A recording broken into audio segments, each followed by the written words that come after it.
안녕하세요. 유튜브 채널 허진의 애니랜드의 마음 텃밭 가꾸기 코너입니다.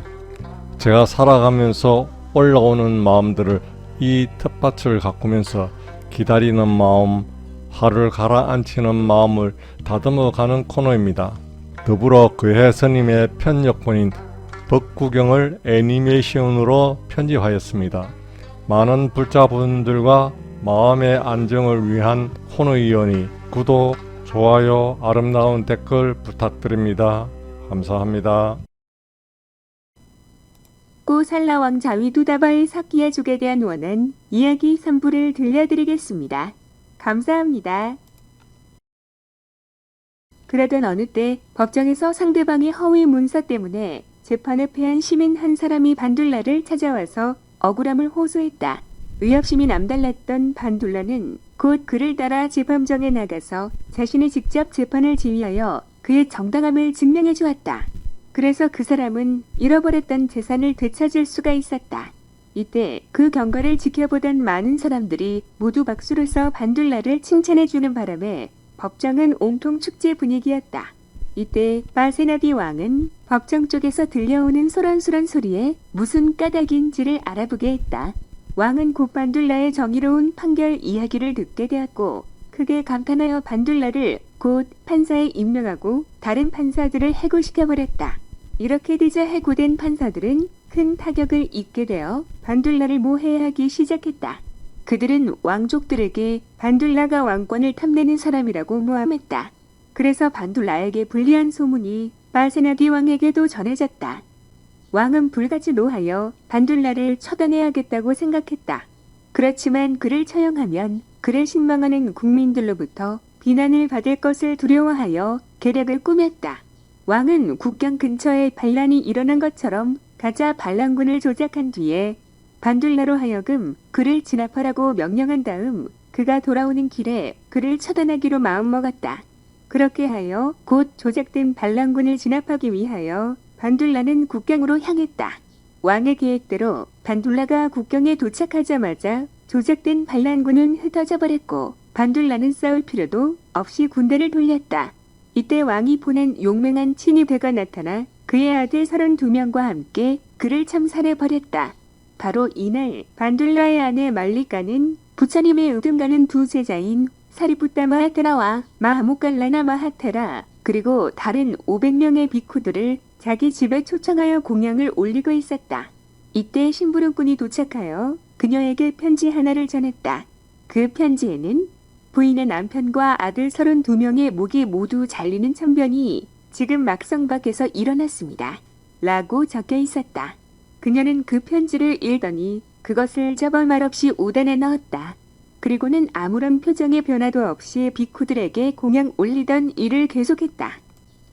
그런데 말리카 부인의 심부름하는 시녀가 기름 항아리를 옮기다가 사리푸타테라 앞에서 항아리를 떨어뜨려 깨뜨리고 말했다. 사리푸타테라는 침착하게 말했다. 제가 신자여 항아리란 본래부터 깨어지는 것으로 만들어진 것인 만큼 신경 쓰지 마시오. 그러자 말리카 부인은 품 안에서 편지를 꺼내어 테라에게 보이면서 저는 방금 이 편지를 받았습니다. 이 편지에는 제 남편과 아들 32명이 모두 머리를 잘리는 참변을 당했다고 적혀 있었습니다. 그런데도 저는 별로 그 일에 마음이 상하지 않고 있습니다. 그런데 하물며 단지 하나가 깨진 것에 무슨 신경을 쓰겠습니까? 사람들은 말리카 부인의 태도에 할 말을 잃었다.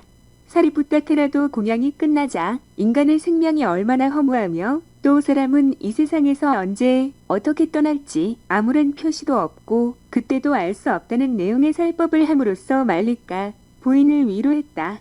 말리카는 비쿠들이 돌아가고 난 다음에 32명의 며느리들을 불러들여 이렇게 말했다. 너희 남편들에게 아무 죄가 없다는 것을 나는 믿는다. 그러나 그들이 과거 전생에 심은 불선업이 오늘날 이런 결과를 불렀을 것이다. 너희들도 너무 슬퍼하지 말고 비탄에 빠지지도 말라. 너희는 너희 남편들을 살해한 국왕에게 대해 결코 원한심은 갖지 말아야 한다.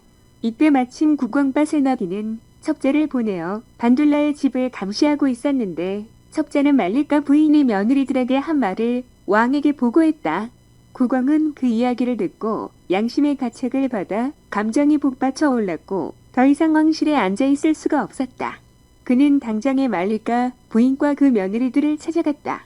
그러고는 부인과 며느리에게 100배 용서를 빌고 어떠한 보상이라도 하겠노라고 맹세했다. 그러자 말리까 부인은 왕의 사주를 받아들였다. 왕을 보낸 뒤 말리까 부인은 남편과 아들들의 장례식을 치렀다. 그리고 나서 비크들에게 공양을 올린 다음 왕을 찾아가 이렇게 부탁했다. 대왕께서는 저희들에게 보상을 약속하신 바 있습니다만 저희는 아무것도 바라는 것이 없습니다. 다만 저와 32명의 며느리들은 제 친정 나라로 가고 싶을 뿐입니다. 왕은 이를 허락했고 그녀들은 꾸시느라 국으로 갔다. 왕은 반둘라의 후임에 반둘라의 조카인 디가까라야나를 임명했는데 의협심이 강했던 그는 왕에게 아무 죄도 없는 삼촌을 죽인 문제를 준엄하게 따졌다. 이런 일이 있고 나서 바세나디 왕은 후회스럽고 고통스러워 견딜 수가 없었다. 그때 부처님께서는 가까운 작은 마을 울룸바에 계시었는데 국왕은 부처님을 뵙기 위해 그곳으로 가 부처님이 계신 곳에서 그리 멀지 않은 데를 잡아 임시 천막을 쳤다. 그런 다음 왕의 권위를 나타내는 5가지 표지, 왕관, 옥쇠, 왕홀, 반지, 망토를 군사령관 까라야나에게 맡겨두고 몇 사람의 수행원만을 거느린 채 부처님을 찾아갔다. 국왕이 부처님이 계신 곳으로 떠나는 것을 본 군사령관 까라야나는 왕자 위두다바에게 왕의 권위를 나타내는 5가지 표지를 주어 왕으로 추대한 뒤 바세나디를 위해서는 말 한 마리와 시녀 한 사람만을 남겨둔 채 사와트로 돌아와 버렸다. 한편 바세나디는 부처님과 좋은 시간을 보내고 설법을 들은 다음 밖으로 나와 보니 단지 말 한 필과 시녀 한 사람이 남아있을 뿐이었다. 그는 매우 놀라 남아있는 시녀에게 이게 어떻게 된 일인지 물어보았다. 그러자 시녀는 모든 사실을 고했다. 바세나디는 새로 왕이 된 위두다바를 붙잡기 위해서는 마가다국의 젊은 조카왕에게 힘을 빌려야겠다고 생각했다. 마가다국에는 바세나디의 누이가 시집을 갔기 때문에 지금의 왕은 그의 조카였던 것이다. 그래서 그는 도움을 청하려고 시녀와 함께 급히 말을 달려 라자가하에 도착했다. 그러나 날은 이미 저물어 성문은 굳게 닫혀 있었기 때문에 바세나디는 성 안으로 들어갈 수가 없었다. 그리고 그는 늙은 데다가 더위와 피로에 지칠 대로 지쳐 있었다.